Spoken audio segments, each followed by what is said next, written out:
तो बच्चों इस वीडियो में हम पढ़ने वाले हैं कूलम्ब्स इनवर्स स्क्वायर लॉ या फिर कूलम्ब्स लॉ। कूलम्ब्स लॉ पर बेस्ड यूनिट चार्ज को डिफाइन करेंगे, फिर इसके बाद इस पर बेस्ड कुछ बढ़िया बढ़िया न्यूमेरिकल सॉल्व करेंगे। आपको बताएंगे कि बोर्ड एग्जाम में आपको कूलम्ब्स लॉ कैसे लिखना है। ठीक है, तो एमपी बोर्ड इंग्लिश मीडियम के नंबर 1 यूट्यूब चैनल श्रीधर क्लासेस में आप सभी बच्चों का बहुत बहुत स्वागत है। तो बच्चों कूलम्ब्स लॉ को समझने के लिए हमें 2 पॉइंट चार्जेस लेके चलना है। तो यहां पर मैं फर्स्ट पॉइंट चार्ज लेता हूं और इसको बोलता हूं Q1, और सेकंड पॉइंट चार्जेस है, इसको अपन बोलते हैं Q2। Right, point charge Q1 से पॉइंट चार्ज Q2 तक का जो डिस्टेंस है, सेपरेशन है, वो लिया अपन ने कितना, R। अब बच्चों जैसे Q1 पॉजिटिव हुआ और Q2 नेगेटिव हुआ तो इनके बीच में फोर्स ऑफ अट्रैक्शन लगेगा। अगर दोनों नेगेटिव चार्ज हुए तो दोनों के बीच में फोर्स ऑफ रिपल्सन लगा। अगर दोनों पॉजिटिव हुए तो इनके बीच में क्या लगेगा, फोर्स ऑफ रिपल्सन लगेगा। तो कूलम्बसन ने ये बोला इफ फोर्स ऑफ अट्रैक्शन और repulsion between 2 point charges is directly proportional to the product of their magnitude। so इस बात को मैथमेटिकल फॉर्म में हम ऐसे लिखेंगे, F directly proportional to Q1 into Q2। so बच्चों इसका मतलब ये हुआ कि चार्जेस के मैग्नीट्यूड जितने ज्यादा होंगे, जितना ज्यादा मैग्नीट्यूड होगा चार्जेस का, उतना ज्यादा फोर्स ऑफ अट्रैक्शन और फोर्स ऑफ रिपल्सन होगा। दूसरी बात उन्होंने ये बोली, and inversely proportional to the square of distance between them. मतलब ये हुआ कि F inversely proportional to 1/r²। दोनों चार्जेस का सेपरेशन जितना ज्यादा, दोनों चार्ज एक दूसरे से जितने ज्यादा डिस्टेंस पे होंगे, सो उतना कम फोर्स ऑफ अट्रैक्शन और रिपल्सन होगा। ठीक है, और बच्चों कूलम्बसन ने तीसरी बात ये बोली कि this force act along the line joining the two charges. ये फोर्स ऑफ अट्रैक्शन और रिपल्सन लगेगा तो जरूर, लेकिन ये लगेगा कैसे, Q1 चार्ज को Q2 चार्ज से जो लाइन ज्वाइन कराती है, Q1 से Q2 को जो लाइन ज्वाइन कराएगी, उसी के अकॉर्डिंग ये फोर्स ऑफ अट्रैक्शन और फोर्स ऑफ रिपल्सन वर्क करेगा। बात समझो जरा, जैसे ये Q2 है, इस Q1 को फोर्स ऑफ रिपल्सन लगा रहा है तो इस डायरेक्शन में लगाएगा। अगर Q2 इस पर अट्रैक्शन फोर्स लगा रहा है तो ऐसे लगाएगा। अगर Q1 इसको अपनी साइड अट्रैक्ट करेगा तो इस डायरेक्शन में करेगा, और रिपल्सन करेगा तो इस डायरेक्शन में फोर्स ऑफ रिपल्सन लगाएगा। तो आप देख रहे हो कि जितने भी फोर्स लग रहे हैं वो एक ही लाइन पर लग रहे, जो कि इन दोनों चार्जेस को क्या करा रही है, ज्वाइन करा रही है। बोलो क्लियर है क्या? ठीक है, अब इन दोनों पॉइंट को अगर अपन मिलाकर लिखें तो ये हो जाएगा, hence F directly proportional to Q1 Q2 upon R²। Directly proportional to का साइन हटाएंगे तो क्या आ जाएगा, एक कांस्टेंट आ जाएगा के, फिर कितना आ जाएगा, Q1 Q2 अपॉन R² आ जाएगा। Right, where K is a constant in SI system,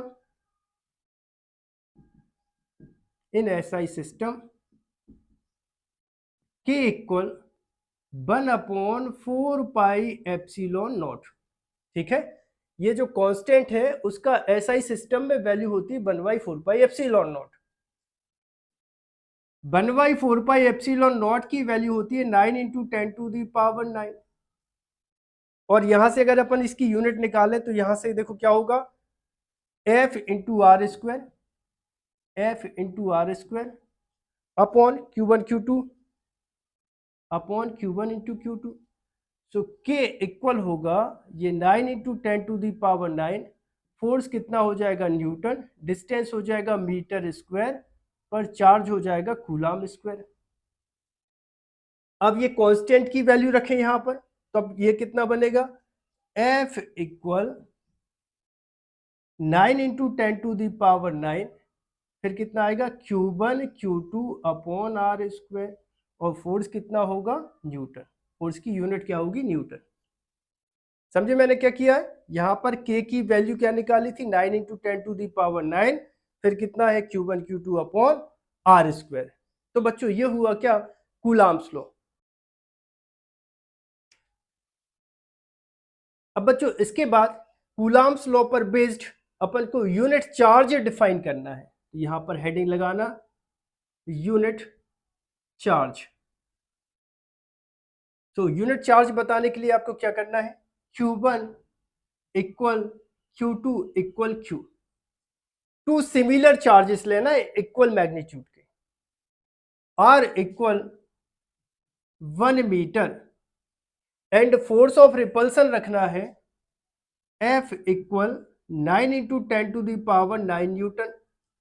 अब ये वैल्यू आपको कूलाम्स लॉ में रख देना है, तब कितना बनेगा बच्चों, देखो F की वैल्यू कितना बोल रहे हैं 9 इंटू 10⁻9 इज इक्वल टू, यहां पर देखो कितना है 9 इंटू 10⁻9, फिर कितना है Q1 इंटू Q2, तो इसकी वैल्यू अपन ने क्या Q रखी है, तो यहां पे आ जाएगा Q into Q upon distance कितना लेके चल रहा है दोनों चार्जेस का 1 मीटर, तो यहाँ पे आ जाएगा 1 का स्क्वायर आ जाएगा।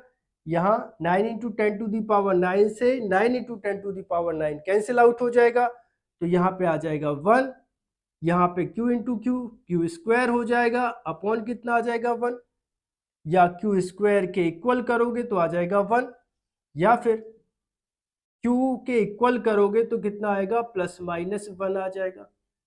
तो बच्चों ये निकला क्या, यूनिट चार्ज।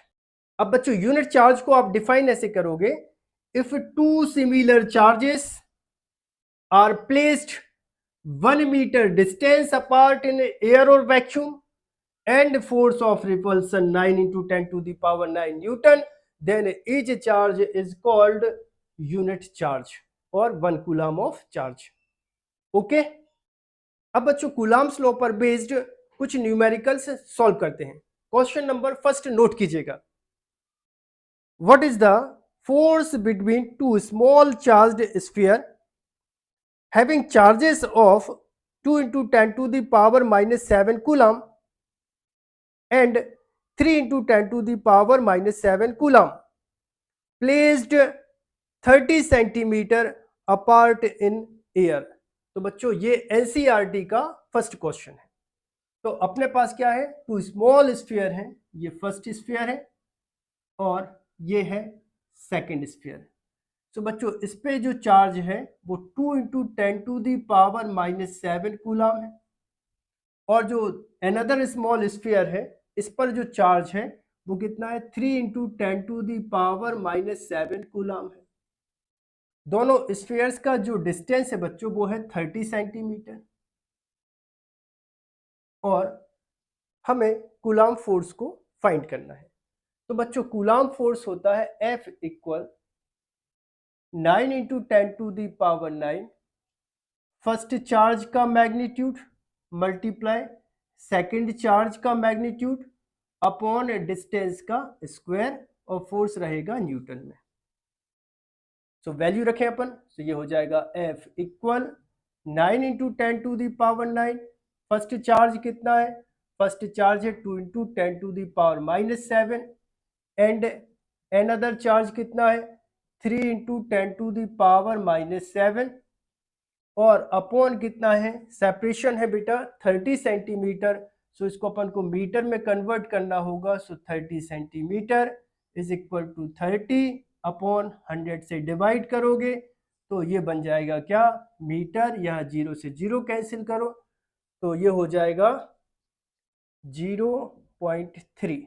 अब बच्चों यहाँ पर स्क्वायर है तो यहाँ पर अपन इसको 2 टाइम लिख देते हैं, ये लिख दिया। अब बच्चों इसके बाद कितना होगा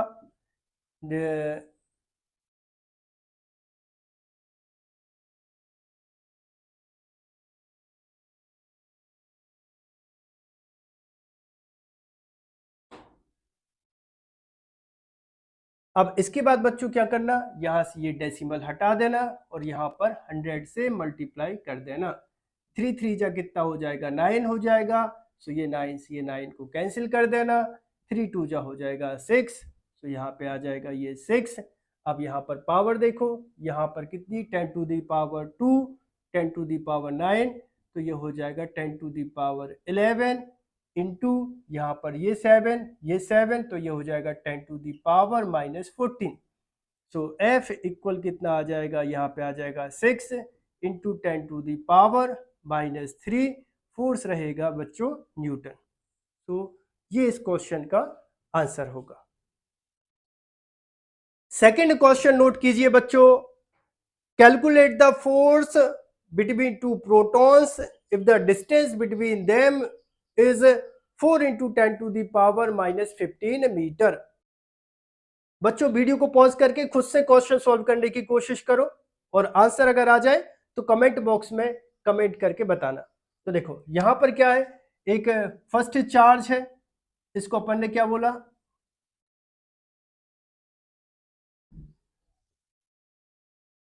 तो बच्चों according to this question 2 protons हैं, ये फर्स्ट प्रोटॉन Q1 और यहां पर अनदर प्रोटॉन Q2, और उनका जो सेपरेशन है बच्चों वो कितना है 4 into 10 to the power -15 metre. First क्या है प्रोटॉन, तो प्रोटॉन का बच्चों चार्ज कितना होता है 1.6 इंटू 10 टू दी पावर -19, तो ये कितना हो जाएगा, ये Q1 हो जाएगा। एंड Q2 कितना आ जाएगा, Q2 equal again 1.6 into 10 to the power -19 coulomb, और ये हो गया उसका सेपरेशन। कूलम्स लॉ में वैल्यू रख देना, तो कूलम्स लॉ क्या होता है, F equal 9 into 10 to the power 9, फिर Q1, तो Q1 कितना है 1.6 into 10 to the power -19, and Q2 कितना है again 1.6 into 10 to the power -19, और उनका जो सेपरेशन है वो कितना है 4 इंटू 10 टू दी पावर -15, और यहाँ पे आ जाएगा कितना स्क्वायर आ जाएगा। इसको आगे सॉल्व कर लेना, इसको आगे सॉल्व करोगे कितना 16 9 जा कितना होगा 144, एक के बाद डेसिमल, ये डेसिमल लगा देना, यहाँ -19 है यहाँ +9 है, कितना आ जाएगा 10 टू दी पावर -10, लेकिन यहाँ पर देख रहे हो -19 है तो यहाँ पे आ जाएगा -29, फिर कितना है मल्टीप्लाई बाय 1.6 अपॉन 4 का स्क्वायर कितना हो जाएगा 16, और 15 पर स्क्वायर है तो ये हो जाएगा 30। ठीक है, ये एक डेसिमल है तो इसको हटाना, यहाँ पे 10 लगाना, 16 से 16 को कैंसिल करना, सो यहाँ पर आ जाएगा कितना F equal 14.4 into 10 to the power -29 upon ये प्लस का 10 1, ये माइनस का 30 है तो यहाँ पे आ जाएगा 10 टू दी पावर -29, ये और ये कैंसिल, सो फाइनली आंसर आ गया 14.4, और फोर्स की यूनिट होती है न्यूटन। ठीक है, सो आई होप आप सभी को वीडियो पसंद आया होगा। यदि आप सभी को वीडियो पसंद आया हो तो चैनल को सब्सक्राइब करें, वीडियो को लाइक करें और वीडियो को अपने दोस्तों के साथ शेयर करें। मिलते हैं बच्चों अगले वीडियो में।